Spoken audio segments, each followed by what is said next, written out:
Arcade simulation. It's also an idea that understandably rankles the military. Is there any sort of danger that you don't have any sense of the horrors of war here, that it is all just a game?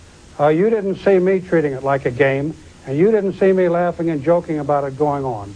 There's human lives being lost when that happens. Perhaps it's because of what is not yet being seen in this war, the horrible agony of ground conflict, burned into our memories from Vietnam. With no ground wars yet, the closest thing to combat footage has been the intercepts of Scud missiles in the skies of Saudi Arabia, the scrambling of reporters for gas masks, burning buildings in Baghdad, the damage and casualties in Tel Aviv. Surprisingly, there has been no footage from Iraq of civilian casualties, the sorts of pictures Americans saw from North Vietnam 20 years ago.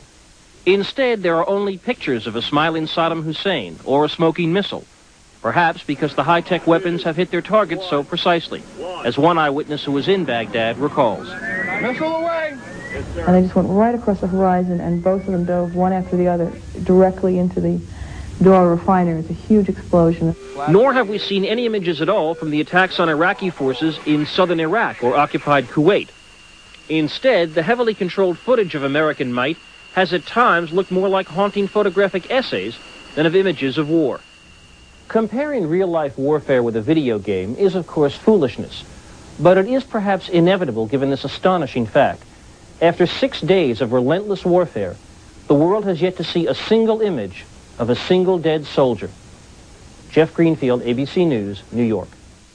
Though today we did see some wounded and, as it turned out, dead civilians. An Iraqi Scud missile got through the Patriot missile defense in Tel Aviv and hit an apartment building. At least 3 people died of heart attacks, it turns out, and more than 60 people were injured. Sources at the Pentagon tell ABC's Bob Zelnick they believe it was not the new Patriot missiles with their American crews that were in action in and around Tel Aviv today.